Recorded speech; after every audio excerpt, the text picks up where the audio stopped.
그들이 베델에서 길을 떠나 에브라스에 이르기까지 얼마간 거리를 둔 곳에서 라헬이 해산하게 되어 심히 고생하여 그가 난산할 즈음에 산파가 그에게 이르되 두려워하지 말라. 지금 내가 또 등남하느니라 하매 그가 죽게 되어 그의 혼이 떠나려 할 때에 그 아들의 이름을 베논이라 불렀으나 그의 아버지는 그를 베냐민이라 불렀더라. 라헬이 죽음에 에브랏 곧 베들레헴 길에 장사되었고 야곱이 라헬의 묘에 비를 세웠더니 지금까지 라헬의 묘비라 일컫더라. 아멘. 샬롬. 오늘도 하나님의 말씀으로 하루 시작하신 여러분들에게 하나님의 은혜와 평강이 충만하게 넘치시기를 간절히 축복합니다. 야곱이 얼마 전에 딸 디나가 세겜에게 부끄러운 일을 당하는 슬픔을 겪었죠. 그런데 이제 그것이 얼마 되지도 않아서 사랑하는 아내 라헬이 둘째 아들을 낳다가 죽게 됐습니다. 우리네 인생이 이럴 때가 있죠. 하나만 와도 감당하기 어려울 것 같은 일이 겹쳐와서 숨조차 쉬지 못하게 하는 때가 있습니다. 설상가상 같은 그러한 일이 벌어진 것이죠. 오늘은 그 내용을 우리가 함께 묵상하며 나누도록 하겠습니다. 라헬이 아이를 낳게 됐는데 참 난산이었어요. 그래서 산파가 산모를 달래면서 아이를 받으려고 하는데 쉽지 않습니다. 그래서 결국에 아들은 낳았지만 라헬이 죽게 되는 장면이 오늘의 장면이죠. 그래서 아이를 볼 때, 야곱의 아이를 볼 때 어머니가 생각이 나니까 그래서 라헬은 죽어가면서 베논이라고 이름을 붙였습니다. 그런데 야곱이 베냐민이라고 또 이름을 바꿨어요. 슬픔의 아들이라는 뜻이 베논이고 베냐민은 오른손의 아들이라는 의미인데 성경에서 오른쪽은 가장 가까운 자리, 권능의 자리입니다. 아버지 야곱의 입장에서는 사실 아내 라헬이 그렇게 갔지만 아들의 이름은 슬픔과 불행의 아들이라고 지을 수는 없었기 때문에 그렇겠죠.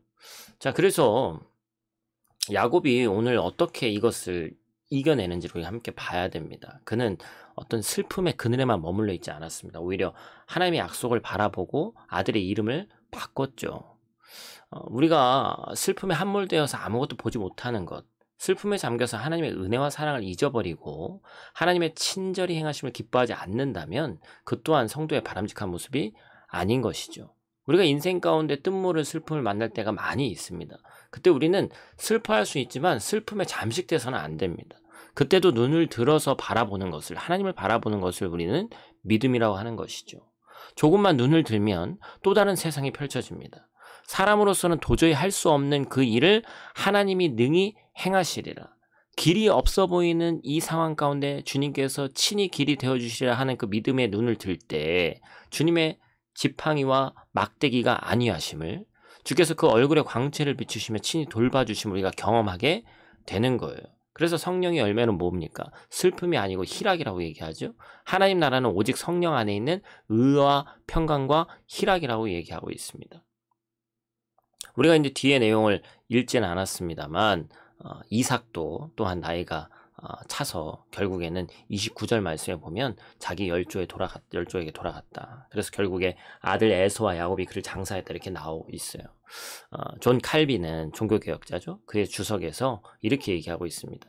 이삭이 나이가 많고 늙어서 죽었다는 표현을 그가 자신의 인생의 행로를 다 이루었으므로 평안하게 세상을 떠나갔다. 자기 수명에 만족하며 떠났다라고 해석을 했어요. 칼빈은 이삭의 죽음을 하나님의 축복과 연결지었습니다. 성경은 이삭의 죽음을 소개하면서 열조에게로 돌아갔다는 표현을 하는데 이 표현은 뭐예요? 바로 천국에서 믿음의 선조와 함께 영원한 안식을 누릴 것을 의미합니다.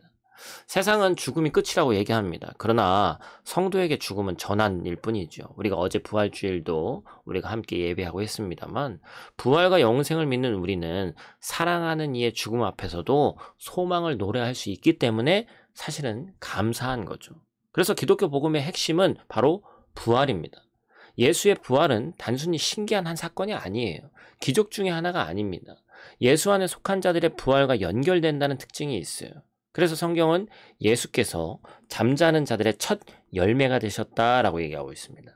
예수님의 부활은 예수님께만 속해 있는 것이 아닙니다. 이는 예수 안에 있는 모든 자들이 함께 겪어야 되는 일이에요. 예수 부활은 사망 권세 아래서 신음하고 사망에 매여 있는 우리를 사망에서 자유롭게 하는, 그리고 참 소망과 생명으로 나아가게 하는 보증이 되는 겁니다.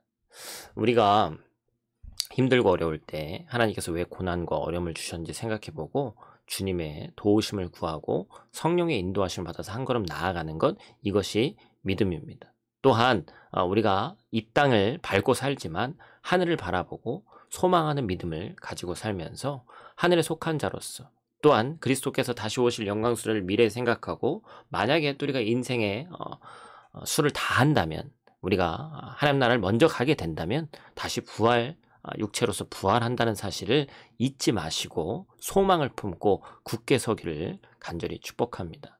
기도하겠습니다.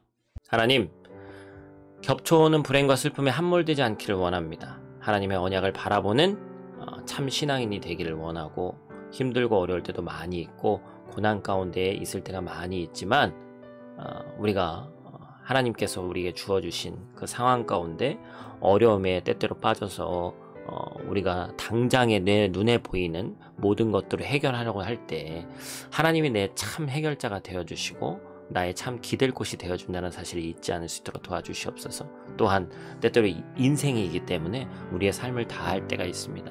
그래서 너무나도 힘이 들 때가 있습니다. 그러나 우리는 부활에 소망이 있는 자들입니다. 우리가 상황과 형편에 함몰돼서 하늘을 바라보지 못하는 것이 아니라 영원한 본향을 꿈꿀 수 있는 저희들 될 수 있도록, 소망이 넘치는 우리 부활 신앙을 가지고 살아갈 수 있는 우리 될 수 있도록 하나님 도와 주시옵소서. 오늘 하루도 눈동자와 같이 지킬 줄 믿사오며 예수님께 하신 이름으로 기도드립니다. 아멘.